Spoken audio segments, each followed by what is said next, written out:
Good morning, guys. Welcome to the podcast. I've got a fantastic guest for you today, Rebecca Prejean, and she's coming out of Austin, Texas, the beautiful and fabulous city. And today we're going to talk all about crafting inclusive digital spaces. She helps neurodivergent learners really excel and succeed. And especially in today's society, we'll talk about holding space. And I'm really happy to have her on the show. So, Rebecca, welcome. Thank you so much for having me, Chris. Excited to be here. Yeah. So I know, introduce yourself, talk about your story, and I'm really excited to dive into the questions. Yeah. Thank you so much. So my name is Rebecca Prejean. I am the CEO and owner of EB Graphics and Consulting. And you said exactly what we do. We create inclusive spaces and accessible spaces for learners in corporate America. That could be anything from creating videos, creating websites, auditing documents, creating other documents, animations, graphics, learning and development, the whole nine. We just make sure that everybody can use it. So we focus on people who have autism, ADHD, dyslexia, dysgraphia, and make sure that people can be successful in businesses and make sure businesses can thrive by supporting these folks. That's what I do, and I love it. And open to Yeah. change. Yeah. And what's the inspiration behind it? Because I know the first time I heard of neurodivergence was probably late last year, and it's a really fascinating term and concept. And especially in our society today, it's really important to have a diversity of opinions and diversity of outlook and the diversity of discord. So, what was your inspiration? For me, I won't lie to you, it was a very personal journey. I was working in learning and development long before I started actually focusing in on the accessible and inclusive space. And then I had a child, and he's wonderful. He's great, but he was diagnosed with autism at the age of 4, right around the age of 4. And we started to notice all of these struggles for people who needed support. We were trying to go through the school system and get him support, finding outside resources, all of these things. And it was really very hard and very difficult.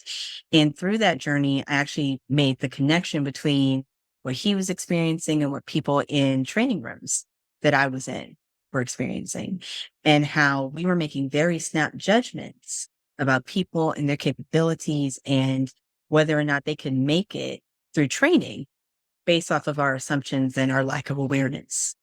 And when I started to see that, I said to myself, we have a problem. We are throwing people away in essence. We are labeling them and we're not really giving them what they need.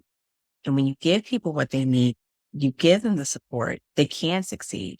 It really has powered my mission going through because I want people to be able to succeed.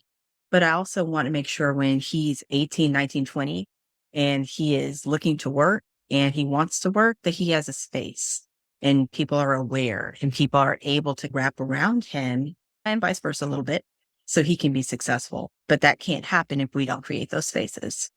Yeah. And the follow-up question I have for you is in today's world, because I know a lot of people, they're fed up with the school system, and a lot of them, it's not teaching kids how to succeed. It's teaching kind of these irrelevant, topics, and a lot of parents are homeschooling, or they're not having kids, or they're foregoing traditional education. Where do you see this playing out? Because there's a statistic that only is 10% of people, I think maybe even less, that actually like fit in the school system. And you were talking about the school system and the corporate environment beating people down and labeling them as failures. So how can businesses integrate accessibility in their learning and development programs, and what are the benefits to the neuro individuals? Companies, from my standpoint, even if I go back to the school standpoint, it really starts with the foundation. For them to really start incorporating the things, there has to be that foundational element of inclusion. And it can't just be inclusion based off of color, gender, all of those things. It really does have to be inclusion of thought. And more established companies, the ones that I've dealt with, the ones I've talked to in particular, we start off with workshops. So we start off with basic things, basic workshops that help them to understand what this really is. Because even as I'm talking to you, we're using terms, right? Like neurodiversity, neurodivergency, autism, and all these things. There's still the understanding that has to happen that some people don't know what this is. I went to a conference last week, ironically, and people would ask me, "What do you do?" And when I told them I'm an accessibility consultant, they looked at me like I had 5 heads. I just had no idea what I was talking about. And as weird to some people as that may sound, it reiterated to me that not everybody knows these terms. Not everybody understands what this is or why it's important. It's really starting off with something as basic as a workshop, as basic as implementing certain policies around just being open, around accommodations, around respecting, and you said earlier, holding space and what that looks like from a leadership perspective. And though this sounds like a lot of work, and I'm not going to lie, it is work, it's beneficial to businesses later on because these are the people who will help you innovate. These are the people who will help you problem solve in ways that you couldn't have conceived of because they think differently anyway. And these are the ways that you enhance productivity on your end as well. If you're wondering why your people aren't working as much as you want them to work, it might not be because they're lazy. It truly may be because they are having to take extra time to try to process the information that you've given them in a way that is not easily digestible for them. Yeah, really interesting, and I really love this. For the audience, when you talk about holding space, that's also a new term that I've heard recently as well. What does that look like or feel like, or how can you describe it to the audience that is first hearing this term?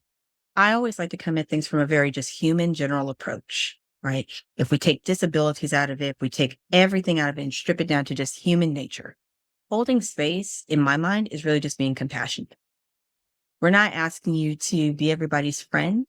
We're asking you to just consider that maybe that initial feeling that you're having of, oh, this person said that and I don't like it.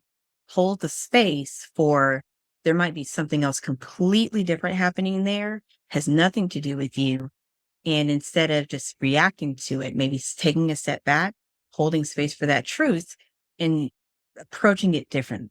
Instead of, oh, you said that, I don't like you anymore. It's, you said that, are you okay? Is there something I can do for you? Is there something I can help you with? Is there some way I can support you? Holding space is really just about going back to the basics of human compassion, human understanding, human empathy, all of the things that we talk about today that people are like, the world would be so much better if people were nicer. That kind of thing is really what holding space is. It's bringing that kindness back and that understanding that we're all different. Nobody has the same story. I have a story that drove me to my business, but somebody else's story that drove them will be completely different. And that's okay. And it's just about really understanding everything's okay, even if it's different. You just have to hold a moment. Don't judge, don't assume, and try to figure out what's going on beneath the surface. Yeah, I love that. Moving on, you talk about this is interesting, universal design for learning, and how does UDL principles can this concept be applied in the corporate setting to create more inclusive and effective learning experiences?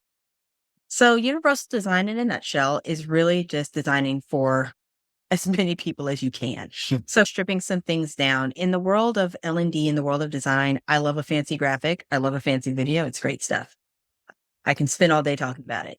But for some people, that's hard. It's sensorially overloading. And so universal design principles actually strip some of that away and say, how can we design for the masses in a way that's still engaging, still gets them where they need to be, gets them what they need to have, while remembering that again, people have differences. It can be something as simple as in an online training course, right? Usually people have videos, people have animations, people have all these different things. It can be as simple as having different options for people to take a test, having different ways for them to prove that they've mastered the skills that you're trying to teach them.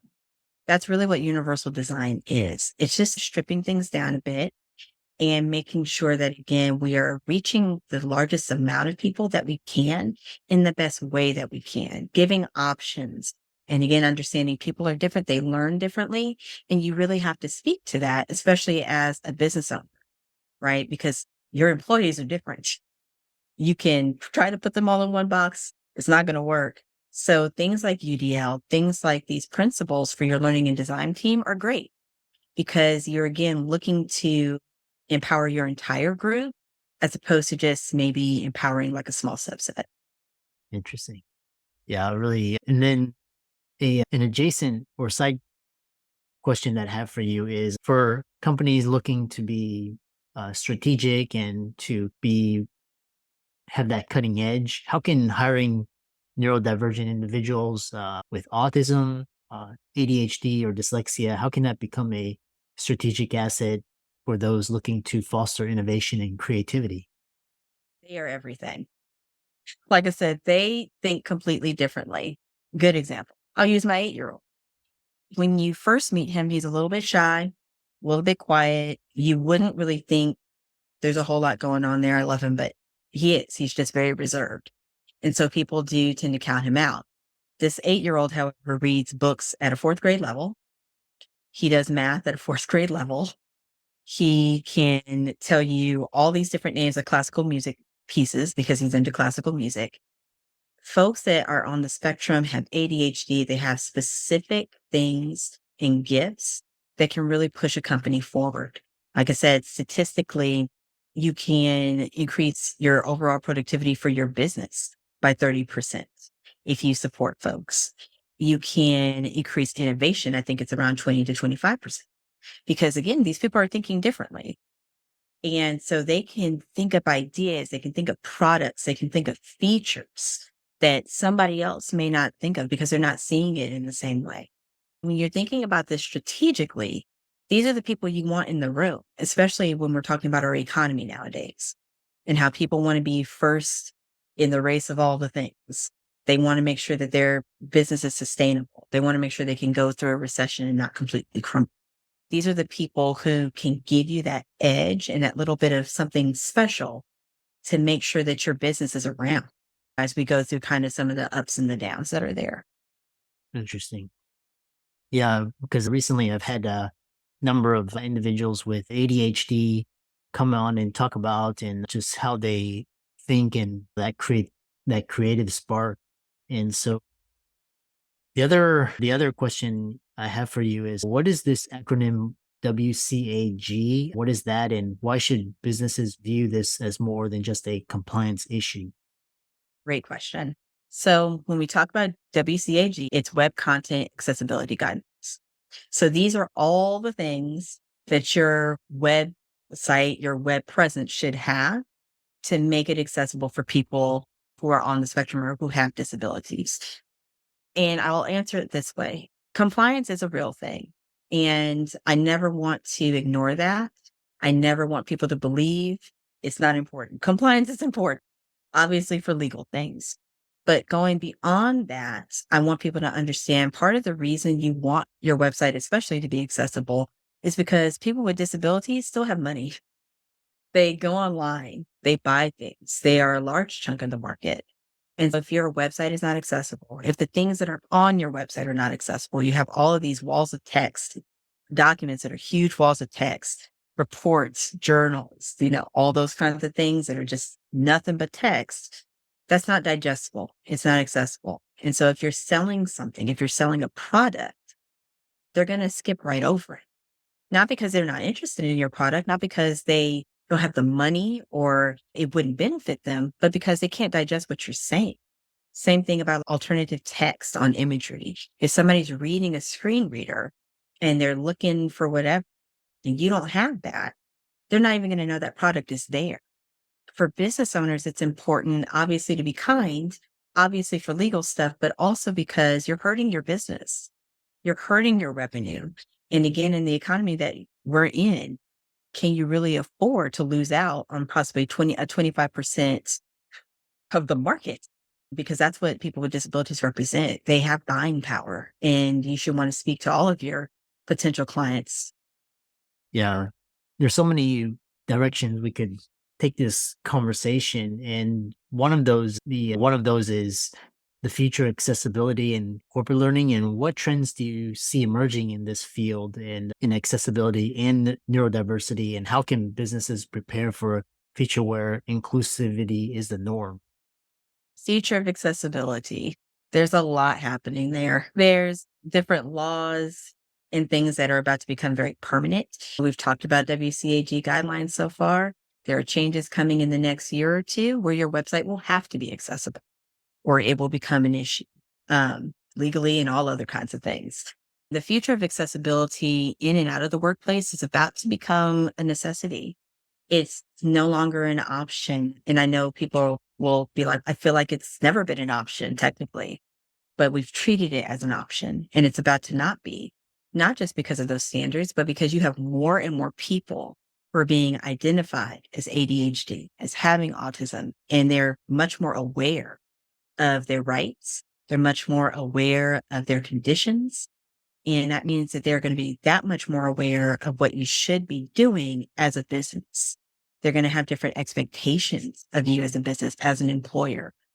I think that coming into the workforce, you have to prepare for them, or it's going to be problematic, not just from a legal standpoint, but just even from a productivity standpoint, from a business standpoint, and being able to really make your business as good as it can be. So the future for accessibility is endless and it's about to come to the forefront. I will also say AI is also going to be a huge component, I believe, when it comes to accessibility. You have so many different tools right now that are AI based for accessibility, and I just don't see that changing anytime soon. AI is here to stay. Yeah, that's really yeah. I'm giving this presentation on using tools, AI tools for creators and how to grow and scale a media brand. That's cool. Yeah, really interesting conversation. And so, how can people find you and reach out to you? And obviously, have a personal as well as a really passionate motivation to see the most out of this. How can people reach you? So people can reach me. Easiest way is going to be LinkedIn. Just look me up, Rebecca Prejean. I'm the first one that pops up. People can also reach me on my website, www.ebgc.net. And like I said, those two places are probably the best ways to reach me. I'm always available for people if they have questions, even if it's not a sale, because I know people will have questions. People want to know things, and I'm always available for that. So, yeah. Yeah, I love that. And for the audience, let's thank Rebecca for coming on and really enjoyed this conversation. And be sure to give her socials a like and follow. And thanks so much for a wonderful conversation. Thank you so much for having me.